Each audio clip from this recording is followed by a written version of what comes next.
إن الحمد لله نحمده ونستعينه ونستغفره ونعوذ بالله من شرور أنفسنا ومن سيئات أعمالنا من يهده الله فلا مضل له ومن يضلله فلا هادي له وأشهد أن لا إله إلا الله وأشهد أن محمدا عبده ورسوله يا أيها الذين آمنوا اتقوا الله حق تقاته ولا تموتن إلا وأنتم مسلمون يا أيها الناس اتقوا ربكم الذي خلقكم من نفس واحدة وخلق منها زوجها وبث منهما رجالا كثيرا ونساء واتقوا الله الذي تساءلون به والأرحام إن الله كان عليكم رقيبا يا أيها الذين آمنوا اتقوا الله وقولوا قولا سديدا يصلح لكم أعمالكم ويغفر لكم ذنوبكم ومن يطع الله ورسوله فقد فاز فوزا عظيما أما بعد فإن خير الحديث كتاب الله وخير الهدي هدي محمد صلى الله عليه وسلم وشر الأمور محدثاتها وكل محدثة بدعة وكل بدعة ضلالة وكل ضلالة في النار فأعوذ بالله السميع العليم من الشيطان الرجيم بسم الله الرحمن الرحيم ويسألونك عن الروح قل الروح من أمر ربي وما أوتيتم من العلم إلا قليلا ہر قسم کی حمد و ثنا بڑائی و کبریائی اللہ وحدہ لا شریک کے لیے لائق و زیبا ہے۔ بعدہ بے شمار درود و سلام نازل ہو تمام انبیاء کرام پر، خصوصاً ہمارے آخری نبی جناب محمد الرسول اللہ صلی اللہ علیہ وآلہ وسلم پر۔ محترم بزرگوں اور دوستوں، نوجوان ساتھیوں، پیارے بچوں، پردہ نشیں پیاری مائیں اور بہنیں، گزشتہ خطبہ جمعہ کو آپ اپنی نگاہوں کے سامنے رکھیں اور اسی کے تناظر میں آج کا یہ خطبہ سماعت فرمائیں۔ اللہ کے نبی صلی اللہ علیہ وسلم جب مکہ سے ہجرت کر کے مدینہ منورہ تشریف لائے تو آپ کا سابقہ دو قوموں سے ہوا، ایک اوس اور خزرج جسے بنو قیلہ کہا جاتا تھا، جن کا لقب بعد میں انصار پڑا، اور دوسری قوم یہود کی تھی، وہ یہودی جو مختلف طریقے سے مختلف انداز سے رسول اللہ صلی اللہ علیہ وسلم کو تنگ کیا کرتے تھے، کبھی آپ کو تکلیف پہنچا کر کے، کبھی الٹے سیدھے سوالات کر کے۔ ان یہودیوں میں چند بدماش قسم کے لوگ تھے، وہ ہمیشہ اس طاق میں لگے رہتے تھے کہ رسول اللہ کہیں ملیں، ان سے ایسا سوال کیا جائے کہ اس کا جواب نہ دے سکیں۔ انہی سوالوں میں سے ان کا ایک سوال یہ تھا، انہوں نے کہا کہ اے ابو القاسم یہ بتاؤ کہ روح کیا ہے؟ روح ایک ایسی چیز ہے جس کی حقیقت تک آج تک پہنچا نہیں جا سکا ہے، اور یہی وجہ ہے کہ روح کی حقیقت اور روح کی تعریف بیان کرنے کے سلسلے میں علماء دین و دنیا کے جو علماء ہیں، جو سائنس، ٹیکنالوجی اور فلسفے کی بات کرتے ہیں، اور جو دین کے، جو قرآن و حدیث کے جو حاملین ہیں، علماء دین و دنیا کے 2 4 10 نہیں 100 سے زائد اقوال موجود ہیں۔ ہر کوئی اپنی سمجھ کے مطابق روح کی تعریف بیان کرتا ہے، روح یہ ہے، ایسا ہے، ویسا ہے، مگر اللہ تعالیٰ نے علماء حق کو اس بات کی توفیق دی ہے کہ روح کے بارے میں صرف وہی باتیں کرتے ہیں جو بات اللہ اور اس کے رسول نے بیان فرمائی اس کے علاوہ وہ آگے بڑھنے کی کوشش نہیں کرتے۔ اللہ نے فرمایا قُلِ الرُّوحُ مِنْ أَمْرِ رَبِّي، روح یہ میرے رب کے امر میں سے ہے۔ جس طرح اللہ تعالیٰ نے بہت ساری چیزوں کو خلق کیا ہے، پیدا کیا ہے لفظ کن سے، ایسے ہی روح کو بھی لفظ کن سے پیدا کیا ہے۔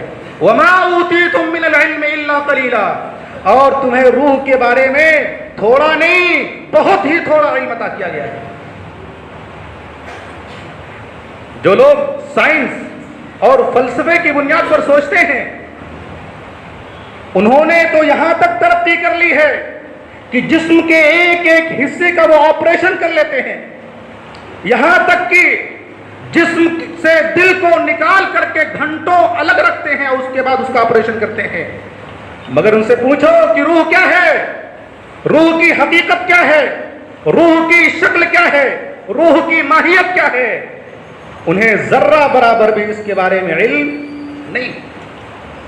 اور جو علم ہے تھوڑا سا وہ ظاہری علم ہے، انہیں اس کے علاوہ کوئی اور علم ہی نہیں ہے کہ جب تک کسی حیوان کے اندر، کسی جاندار کے اندر روح رہتی ہے وہ چلتا ہے، کھاتا ہے، اٹھتا ہے، بیٹھتا ہے، سوتا ہے، سمجھتا ہے، اور روح نکل گئی آدمی بیکار ہو جاتا ہے۔ اس کے علاوہ کوئی اور علم نہیں ہے۔ مگر اللہ نے جو بیان کر دیا ہے، رسول اللہ صلی اللہ علیہ وسلم نے جو بیان فرمایا ہے وہ اپنی جگہ حقیقت پر مبنی ہے۔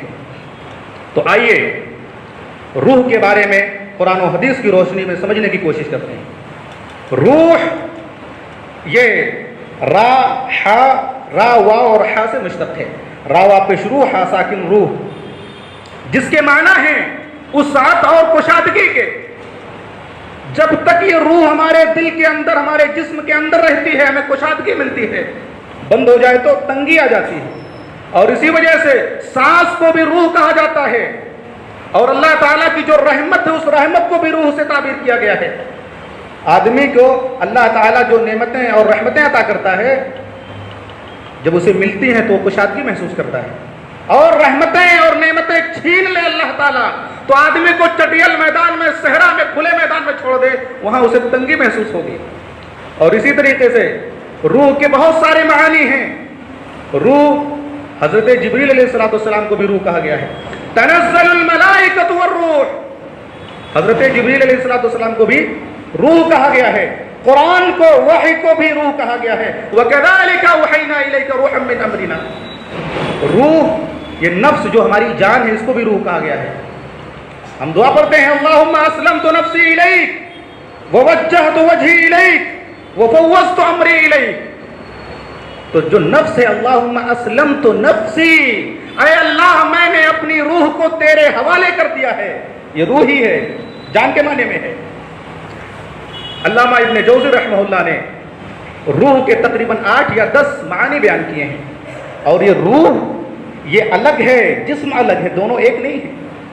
روح الگ ہے، جسم الگ ہے، اور یہی وجہ ہے کہ قیامت کے دن جب دوست اپنے دوست سے لڑائی کرے گا، قیامت کے دن وہ لوگ جو باطل معبودوں کی پوجا اور پرستش کرتے ہیں قیامت کے دن اپنے باطل معبودوں سے لڑائی کریں گے، یہاں تک کہ شیطان سے بھی لڑائی کریں گے۔ دنیا کے اندر شیطان کے راستے پہ چل رہے تھے، شیطان کے بہکاوے میں آ گئے، قیامت کے دن شیطان سے لڑائی کریں گے۔ قیامت کے دن آدمی کے جسم کے بعض حصوں سے لڑائی کریں گے، زبان کے خلاف پورا جسم اور جسم کے سارے اعضاء گواہی دیں گے۔ اور آپ کو یہ سن کر کے حیرت ہوگی کہ روح یہ جسم کے خلاف گواہی دے گی اور جسم روح کے خلاف بھی لڑائی کرے گا قیامت کے دن۔ اور یہ بات میں اپنی طرف سے نہیں کہہ رہا، علامہ ابن بندہ رحمہ اللہ نے اپنی کتاب الروح کے اندر حضرت عبداللہ ابن عباس رضی اللہ تعالیٰ عنہ کی روایت صحیح سند کے ساتھ نقل کی ہے کہ جب قیامت کے دن لوگوں کے آپسی اختلاف اور لڑائی کی صورت یہاں تک پہنچ جائے گی کہ روح جسم سے کہے گی کہ تو نے غلطی کی تھی، تو نے گناہ کیا تھا، تو نے لذت حاصل کیا تھا، تو نے ہاتھ سے پکڑا تھا، تو اپنے پیروں سے چلتی تھی، تو نے آنکھوں سے دیکھا، اور تو نے یہ فلاں فلاں غلط کام کیا ہے۔ روح جسم سے لڑائی کرے گی، جسم کہے گا ارے بھائی غلطی تیری ہے، تو نہ ہوتی تو میں کسی کام کا نہیں تھا، تو نہ ہوتی تو میرا پیر خود سے نہیں چل سکتا تھا، میں ہاتھوں سے پکڑ نہیں سکتا تھا، میں آنکھوں سے دیکھ نہیں سکتا تھا۔ دونوں کی آپس میں روح اور جسم کی لڑائی ہوگی۔ قیامت کے دن اللہ تعالیٰ ایک فرشتہ کو بھیجے گا، کہے گا جاؤ دیکھو کیوں لڑ رہے ہیں، حالانکہ اللہ کو تو خوب معلوم ہے۔ فرشتہ آئے گا، کہے گا تمہارا معاملہ کیا ہے، تم دونوں آپس میں کیوں لڑ رہے ہو؟ دونوں اپنا اپنا معاملہ پیش کریں گے۔ فرشتہ کہے گا میں ایک مثال بیان کرتا ہوں، سنو غور سے۔ ایک اندھا ہے، ایک لنگڑا ہے، بالکل اپاہج، پیروں سے معذور۔ یہ اندھا اور یہ لنگڑا دونوں باغ کے اندر بیٹھے ہوئے ہیں، باغ کے اندر خوبصورت پھل فروٹ لگے ہوئے ہیں۔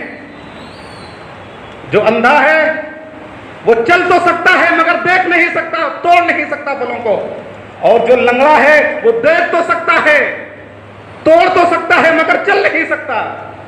اندھا لنگڑے سے بولتا ہے تو میرے کندھے پہ بیٹھ جا، اور تو جدھر کہے گا چلنے کے لیے میں ادھر چلوں گا، دائیں کہے گا، آگے کہے گا، پیچھے کہے گا۔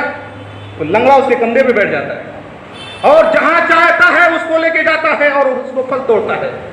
بتاؤ چوری کس نے کی، پھلوں کو کس نے توڑا، غلطی اور دھوکہ کس نے کیا؟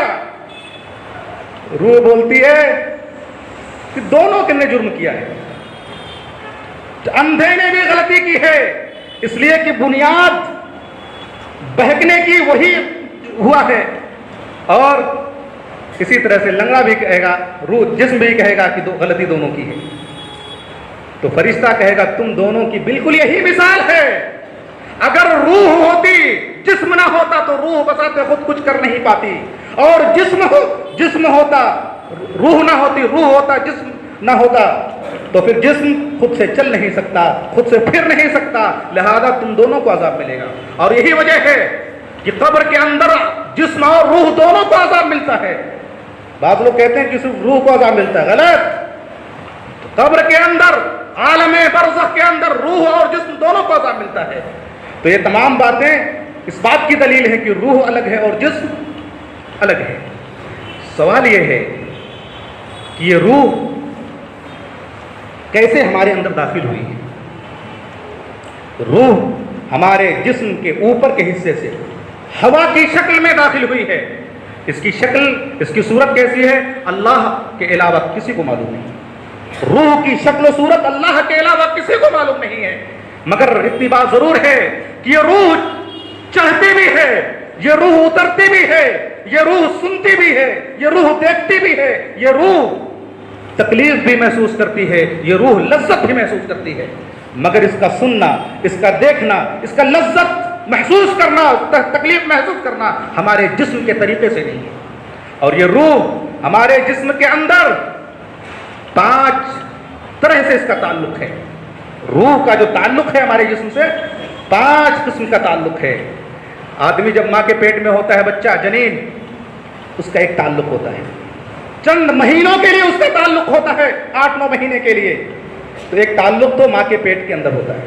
دوسرا تعلق روح کا ولادت کے بعد ہے، اور یہ تعلق تقریباً، جملے کو یاد رکھیں، تقریباً کامل اور اکمل تعلق ہے، اس لیے کہ ولادت کے بعد آدمی تقریباً 60 سال 70 سال 90 سال 100 سال زندہ رہتا ہے، تو ایک لمبی مسافت تک روح اور جسم کا تعلق رہتا ہے۔ اور ایک تعلق ہے تیسرا، نیند کی حالت میں، آدمی سو رہا ہے، ابھی ہم بیدار ہیں، سن رہے ہیں، دیکھ رہے ہیں، سمجھ رہے ہیں، بول رہے ہیں، چل رہے ہیں، پھر رہے ہیں، سب کچھ کر رہے ہیں، مگر نیند کی حالت میں روح کا وہ تعلق ہمارے جسم سے نہیں رہتا جو بیداری کی حالت میں رہتا ہے۔ اس کی ایک الگ تفصیل ہے، وقت اجازت نہیں دیتا۔ بہرحال چوتھا تعلق ہے عالم برزخ کا تعلق، اور یہ تعلق اور تمام تعلقات سے نہایت ہی ہلکا اور کمزور تعلق ہوتا ہے۔ عالم برزخ میں روح کا جو جسم کے ساتھ تعلق ہوتا ہے وہ نہایت ہی ہلکا اور انتہائی کمزور تعلق ہوتا ہے۔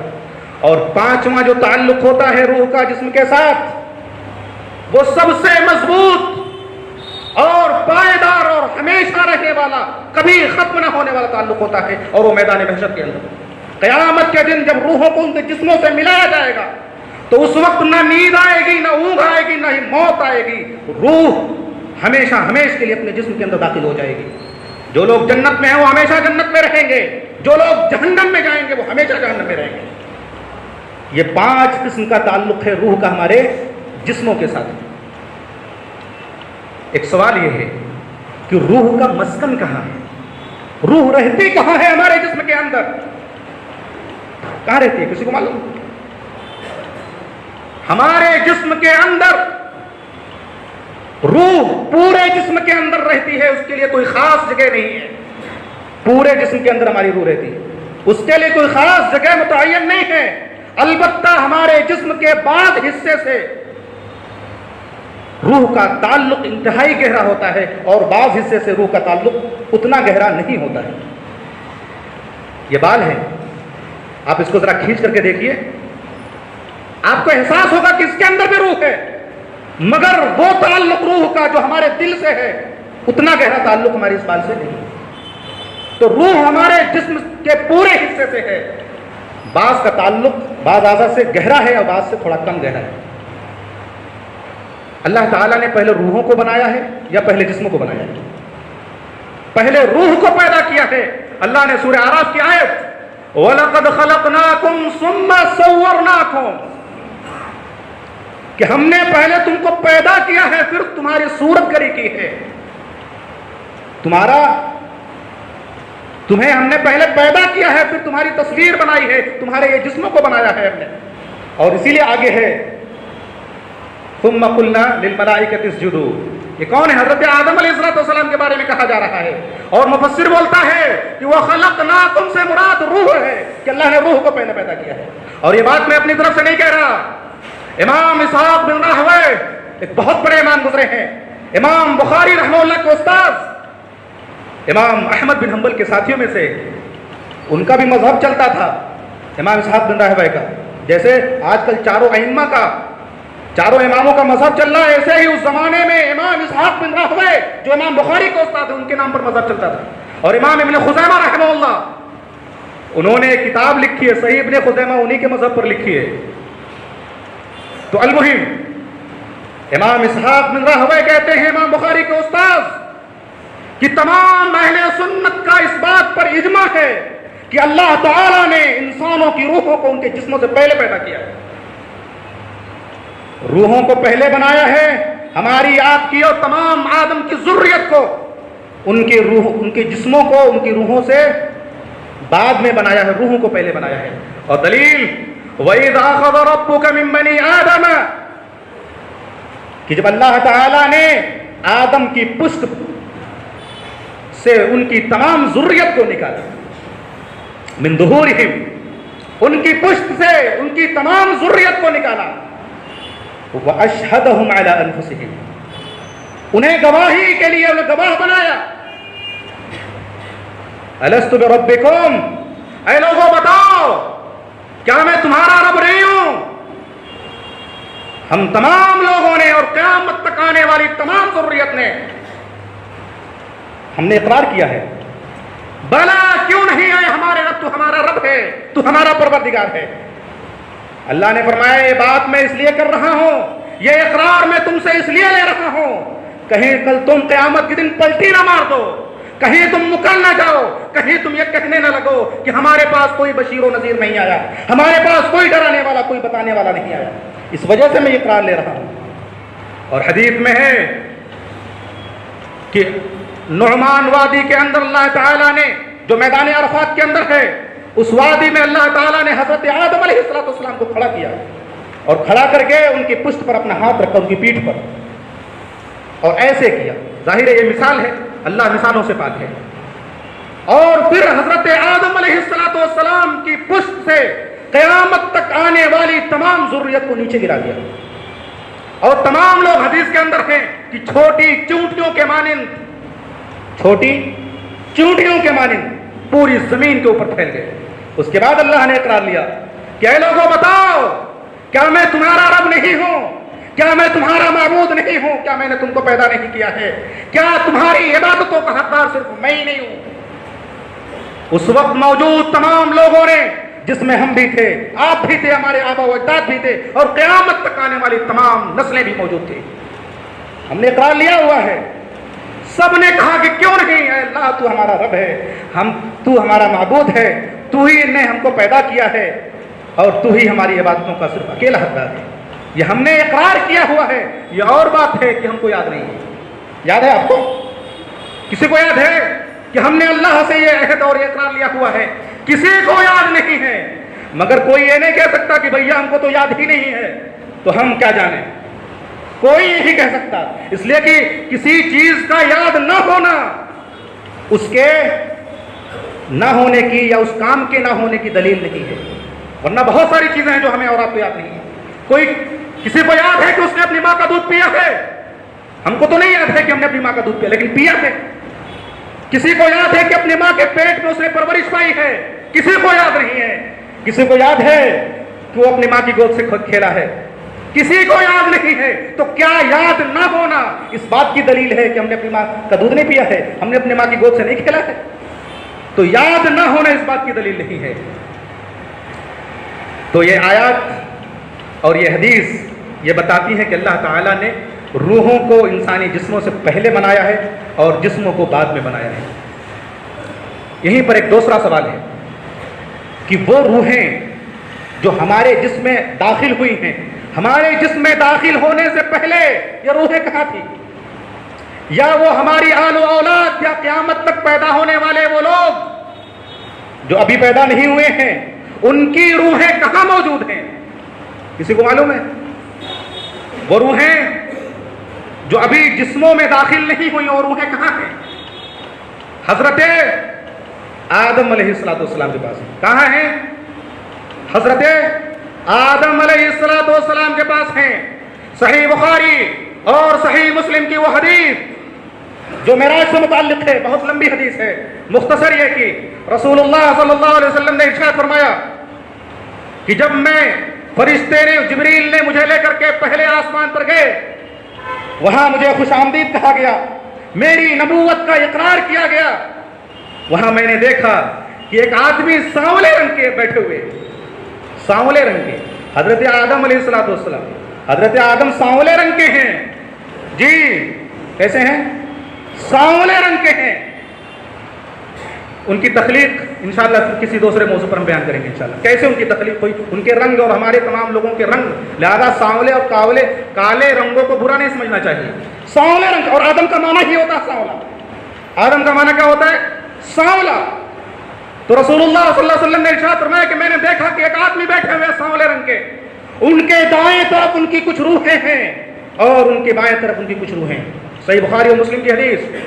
حضرت آدم جب دائیں طرف دیکھتے ہیں تو ہنس پڑتے ہیں اور بائیں طرف دیکھتے ہیں تو رو پڑتے ہیں. میں نے جبریل سے کہا کہ جبریل یہ کون لوگ ہیں، یہ کون ہیں، اور ان کے دائیں اور بائیں کون لوگ ہیں؟ جبریل نے کہا کہ اے محمد صلی اللہ علیہ وسلم، یہ حضرت آدم علیہ السلام ہیں، اور ان کے دائیں ان کی نیک اولادوں کی روحیں ہیں. کون ہیں؟ نیک اولادیں کی روحیں. اور ان کے بائیں طرف جو ہے ان کے بری اولادوں کی روحیں. ہمیں دعا کرنا چاہیے کہ اے اللہ تو ہمیں دائیں طرف والے لوگوں میں سے بنا دے. اے اللہ اگر تو نے ہماری آل و اولاد کو، ہماری ذریت کو اگر تو نے بائیں طرف رکھا ہے تو تیری قدرت سے یہ بعید نہیں ہے، تو انہیں بدل کر کے دائیں طرف رکھ دے. تو ان کی دائیں طرف جو روحیں تھیں وہ نیک لوگوں کی روحیں، بائیں طرف جو روحیں تھیں برے لوگوں کی روحیں. یہاں سے ایک نقطہ ملتا ہے کہ جب اپنے بچوں کو جب نیک کام اچھا کام کرتے ہوئے دیکھتے ہیں تو خوش ہونا چاہیے، اور جب برا کام کرتے دیکھیں تو رونا چاہیے. کون روتا ہے آج؟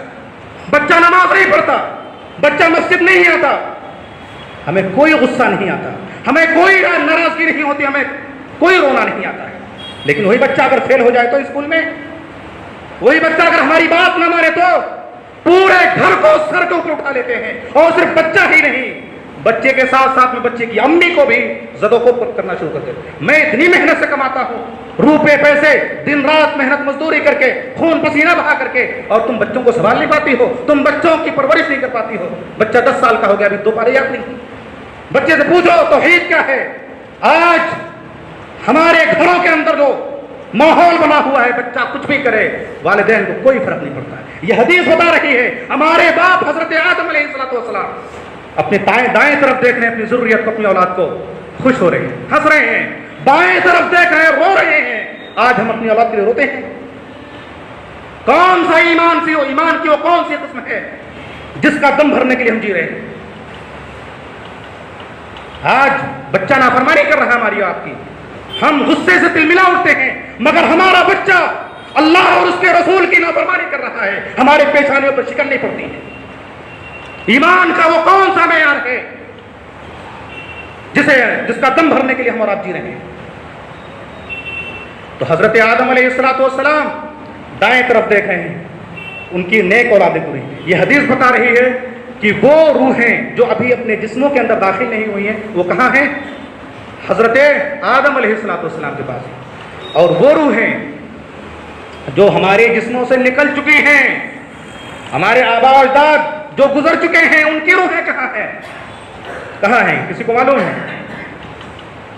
کسی کو معلوم ہے؟ دنیا خوب حاصل کرو، دین بھی تھوڑا سا حاصل کر لو اللہ کے بندو، اللہ والو۔ ہماری وہ روحیں جو ہمارے جسموں سے نکل چکی ہیں، ان کا مسکن، ان کے مقام، ان کے مرتبے، ان کے شرف اور ان کی نیکیوں کے اعتبار سے الگ الگ ہے۔ اور میرے علم کے مطابق، میرا جہاں تک مطالعہ ہے، ان کے 6 مقامات ہیں، 6 مسکن ہے ان روحوں کا۔ کتنا؟ 6 مسکن۔ پہلا مسکن، پہلی روح جو گزر چکی ہے جسموں کے اندر، داخل ہونے کے بعد جسموں سے نکل چکی ہے، پہلی روح انبیاء علیہ السلام کی روح ہے۔ یہ کہاں ہے؟ یہ ملائے اعلیٰ کے اندر موجود ہیں، اللہ تعالیٰ کے اخص الخاص درباری ہیں۔ آپ اٹھاؤ بخاری اور مسلم کی وہ حدیث، رسول اللہ صلی اللہ علیہ وسلم مرض الموت کے اندر مبتلا ہیں، آخری لمحات ہیں، آپ دعا کر رہے ہیں اللہم الرفیق الاعلیٰ، اللہم الرفیق الاعلیٰ، اور دوسری روایت کے الفاظ ہیں اللہم اغفر لی وارحمنی والحقنی بالرفیق الاعلیٰ۔ بخاری اور مسلم کی روایت ہے، اے اللہ مجھے بخش دے، اے اللہ میرے اوپر رحم فرما، اے اللہ تو مجھے رفیق اعلیٰ سے ملا دے۔ تو انبیاء علیہ السلام کی روحیں کہاں ہیں؟ رفیق اعلیٰ کے اندر ہیں، جو اللہ کے اخص الخاص درباری ہیں، اللہ کے عرش کے پاس۔ دوسری روح شہداء کی روحیں، ان کی جو اللہ کے راستے میں شہید ہو گئے، ان کی روحیں کہاں ہیں؟ اللہ کے عرش کے نیچے قنادیل بنے ہوئے ہیں، چراغ بنے ہوئے ہیں، ان چراغوں کے اندر شہداء کی روحیں موجود ہیں۔ اللہ کے عرش کے نیچے قنادیل، چراغ بنے ہوئے ہیں، ان چراغوں کے اندر شہداء کی، شہیدوں کی روحیں موجود ہیں، اور وہ روحوں کو آزادی حاصل ہے، وہ جنت میں جہاں چاہیں آئیں اور جائیں۔ انہوں نے دنیا کے اندر اپنی جان کو، اپنے نفس کو اللہ کے لیے وقف کر دیا تھا، اللہ نے انہیں عالم برزخ کے اندر آزاد چھوڑ دیا ہے۔ انہوں نے دنیا کے اندر اپنے خواہشات نفس کی پیروی نہ کر کے اللہ کے بتائے ہوئے راستے پر انہیں چلا، اپنے آپ کو قربان کر دیا۔ اللہ نے کہا جاؤ عالم برزخ میں تم کو آزاد کر دیتا ہوں۔ ان کی روحیں ادھر ادھر آزاد میں چلتی ہیں، جہاں چاہیں جنت میں آتی ہیں جاتی ہیں۔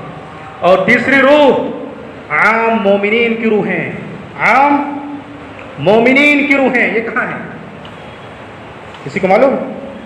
وہ مومن مرد یا عورتیں جو مومن تھے، اللہ کے بتائے ہوئے راستے پہ چل رہے تھے، ان کا انتقال ہو گیا، ان کی روحیں کہاں ہیں؟ ان کی روحیں سبز چڑیوں کے قالب میں کر کے اللہ تعالیٰ نے جنت کے درخت سے لٹکا دیا ہے۔ سبز چڑیوں کے قالب میں کر کے اللہ تعالیٰ نے جنت کے کسی درخت سے لٹکا دیا ہے ان کی روحوں کو، اور وہ ان کو نعمتیں حاصل ہو رہی ہیں۔ اور شہداء اور مومنین کی روح میں فرق یہ ہے کہ ان کی روحیں اللہ کے عرش کے نیچے قنادیل میں ہیں، چراغ کے اندر ہیں، اور مومنین کی روحیں سبز چڑیوں کے قالب میں ہیں، ان کو آزادی حاصل نہیں ہے، ان کو آزادی حاصل ہے۔ حضرت عبد الرحمن ابن کعب بن مالک رضی اللہ تعالی عنہ کا وہ مشہور واقعہ جو غزوہ تبوک سے موقع سے ہے، لمبا واقعہ ہے، میں اس طرف نہیں جانا چاہتا۔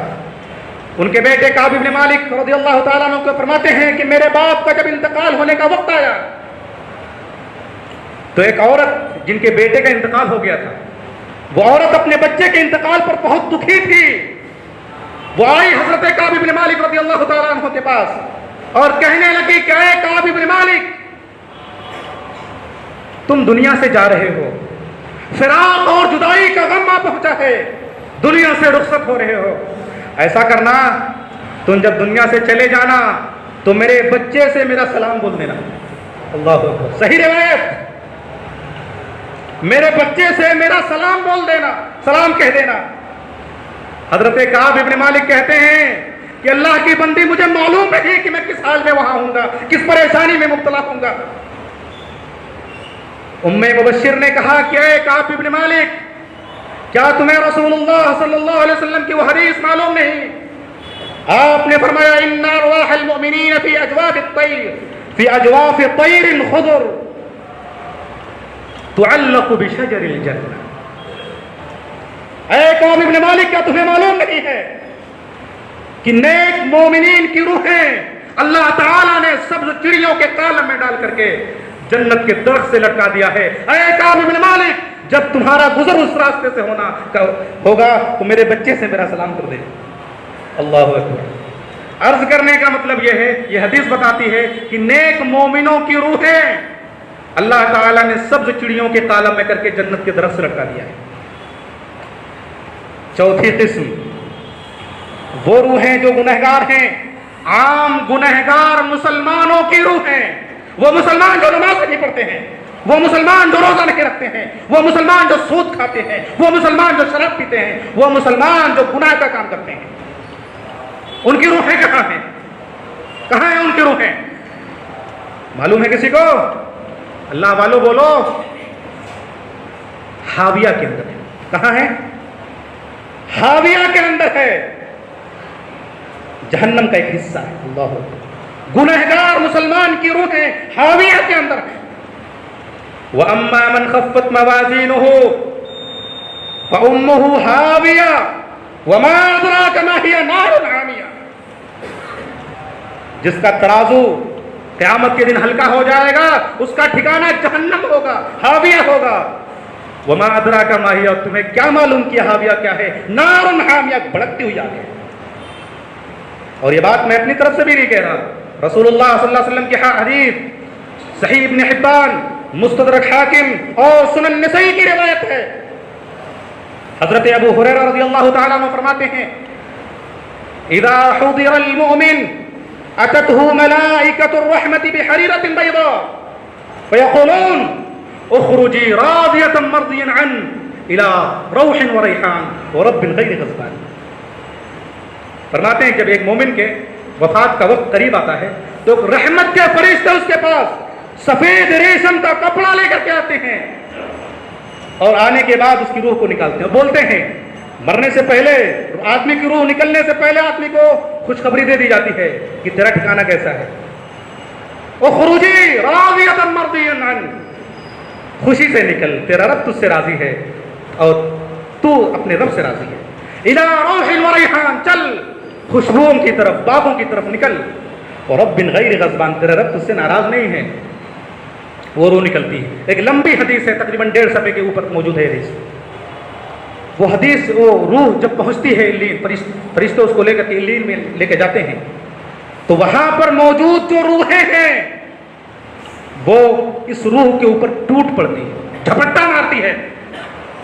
فَيَسْأَلُونَهُ مَاذَا فَعَلَ فُلَانٌ مَاذَا فَعَلَ فُلَانٌ، ارے فلاں کے ساتھ کیا ہوا، فلاں کے ساتھ، جمن چاچا کے ساتھ، سبراتی بابو کے ساتھ کیا ہوا؟ اس کا مطلب وہاں علیین کے اندر جو موجود روحیں ہیں، دنیا کے حالات سے ان کو خبر نہیں ہے، دنیا میں کیا ہو رہا ہے، اہل و عیال کے بارے میں، خاندان کے بارے میں، رشتہ دار کے بارے میں انہیں کچھ بھی پتہ نہیں ہے۔ اس لیے وہ سوال کر رہی ہے جانے والی روح سے، پہنچنے والی روح سے، فلاں کے ساتھ، جمن چاچا کے ساتھ، سبراتی بابو کے ساتھ کیا ہوا؟ فرشتے بولتے ہیں فیقولون دعوہ انہ کان فی غم الدنیا، ارے کائیں کو پکار ہے اس کو، ابھی یہ دنیا کے غم، دنیا کے ٹینشن اور دنیا کی الجھنوں سے چھٹکارا پا کر کے آیا ہے، ابھی ذرا سانس اس کو لینے دو، آتے ہی اس کے اوپر ٹوٹ پڑے ہو تم لوگ۔ اب یہ روح بولتی ہے فَإِذَا قَالَ أَمَا أَتَاكُمْ، تم لوگ جس کے بارے میں سوال کر رہے ہو، فلاں فلاں کے بارے میں، وہ ادھر نہیں آیا کیا؟ وہ تو مجھ سے پہلے دنیا چھوڑ کے جا چکا تھا، کہاں ہے وہ؟ اللہ اکبر۔ اب وہ روحیں جو پہلے سے وہاں موجود ہیں وہ بولتی ہیں ذُهِبَ بِهِ إِلَىٰ أُمِّهِ الْحَاوِيَةِ، لگتا ہے کہ وہ حاویہ کے اندر گیا ہے. اللہ، مسلمان تھا وہ روحیں جو علیین کے اندر پہنچ چکی ہیں، ان کا ساتھی، ان کا دوست تھا. ذُهِبَ بِهِ إِلَىٰ أُمِّكَ الْحَاوِيَةِ، حاویہ کے اندر گیا ہے. اللہ اکبر. تو مسلمان گنہگار مسلمانوں کی روحیں کہاں ہیں؟ حاویہ کے اندر ہیں، جو جہنم کا ایک حصہ ہے. اور پانچویں قسم ہے، تفصیل کے لیے وقت نہیں ہے، سرسری طور پر بیان کر رہا ہوں. پانچویں قسم ہے کافروں کی روحیں. اس کی کافروں کی روحیں، ان کی روحیں کہاں ہیں؟ ظاہر ہے جب گنہگار مسلمانوں کی روحیں حاویہ کے اندر ہیں تو کافر کی روحیں جہنم کے اندر، سجین کے اندر ہیں. اور چھٹی قسم ہے نابالغ بچوں کی روح. نابالغ بچوں کی روح ہے، خصوصاً نابالغ مسلمانوں کے بچے. کافروں کے بچوں کے اندر اختلاف ہے، اس تفصیل کے لیے موقع نہیں ہے. نابالغ بچوں کی روحیں جو مسلمانوں کے بچے ہیں، ان کی روحیں کہاں ہیں؟ کسی کو معلوم ہے؟ ان کی روحیں حضرت ابراہیم بارک اللہ فیک، حضرت ابراہیم علیہ السلام کے پاس ہیں، حضرت سارہ علیہ السلام کے پاس ہیں علیہ السلام. ان کی نگرانی میں، ان کی کفالت میں ہے. رسول اللہ صلی اللہ علیہ وسلم نے فرمایا ضراری المؤمنین فی الجنہ یکفلہم ابراہیم علیہ السلام. مومنین کے وہ نابالغ بچے جو فوت کر گئے ہیں وہ جنت کے اندر ہیں، جن کی کفالت حضرت ابراہیم اور حضرت سارہ علیہ السلام کر رہے ہیں. اور دوسری روایت کے الفاظ اطفال المسلمین فی الجنت من الجنت فی جبل او فی جبل من الجنہ. اس طرح کی روایت ہے کہ مسلمانوں کے جو بچے ہیں وہ جنت کے ایک پہاڑ کے اوپر موجود ہیں. اور اس بعض روایتوں میں اس پہاڑ کا نام بھی آیا ہے، شعبان ہے اس نام کا پہاڑ. اس پہاڑ کا نام کیا ہے؟ شعبان. رمضان سے پہلے جو شعبان مہینہ ہے، شعبان ہے اس پہاڑ کا نام. اس پہاڑ کے اوپر تمام مسلمانوں کے نابالغ بچوں کی روحیں موجود ہیں. اور حضرت ابراہیم علیہ السلام اور حضرت سارہ، یہ دونوں ان کی کفالت، ان کی نگہداشت اور ان کی پرورش کر رہی ہیں. ایک آخری سوال آپ سے، وقت تقریباً ختم ہو چکا ہے. یہ 6 قسموں کی روحیں ہیں، ان کے الگ الگ گریڈز اور مقامات ہیں.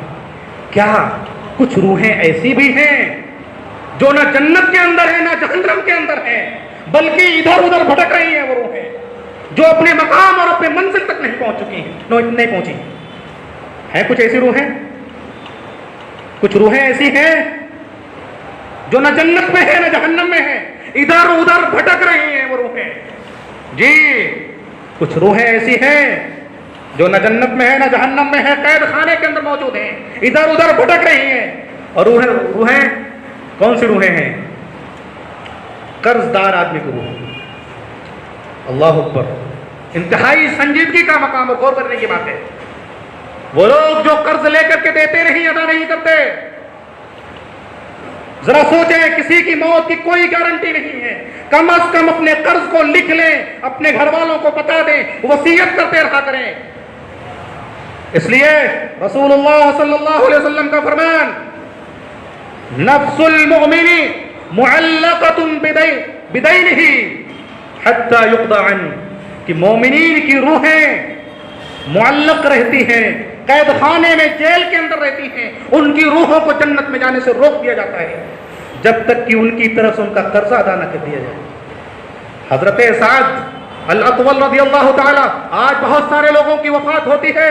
رسول اللہ صلی اللہ علیہ وسلم ابتدائی اسلام کے اندر جب کسی کا جنازہ آپ کے پاس لایا جاتا تو آپ سب سے پہلا سوال ہی کرتے ہیں، کیا اس میت کے اوپر کوئی قرض ہے؟ لوگ کہتے ہیں کہ ہاں اس کے اوپر قرض ہے. تو آپ کیا فرماتے؟ صلو علی صاحبکم، اپنے ساتھی کی نماز پڑھ لو، میں نماز نہیں پڑھتا. رسول اللہ فرما رہے ہیں.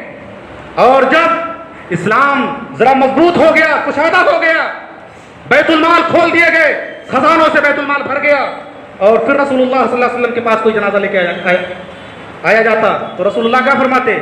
اس میت کے اوپر، اس شخص کے اوپر کوئی قرض ہے؟ تو لوگ کہتے ہیں ہاں اللہ کے رسول کے اوپر کوئی قرض ہے.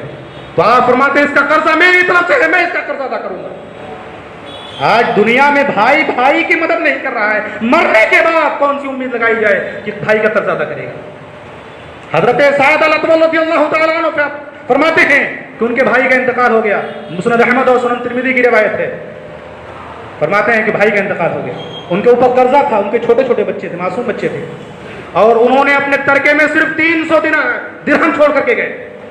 اب ظاہر ہے اگر ان کے ترکے سے ان کا قرضہ ادا کر دیا جاتا تو ان کے بھوکے بچے بھوکے مر جاتے، اور اگر قرضہ ادا نہ کیا جائے تو ان کی روح لٹکی رہے گی۔ رسول اللہ صلی اللہ علیہ وسلم کو جب یہ خبر ہوئی تو آپ نے فرمایا کہ اے سعد الاطول ان اخاک محبوس بدینہ فاذهب فاقض عنہ، اے سعد الاطول تیرے بھائی کی روح اپنے قرض کی وجہ سے جیل کے اندر ہے، قید خانے کے اندر ہے، ادھر ادھر بھٹک رہی ہے، جا تو اپنے بھائی کا قرض ادا کر دے۔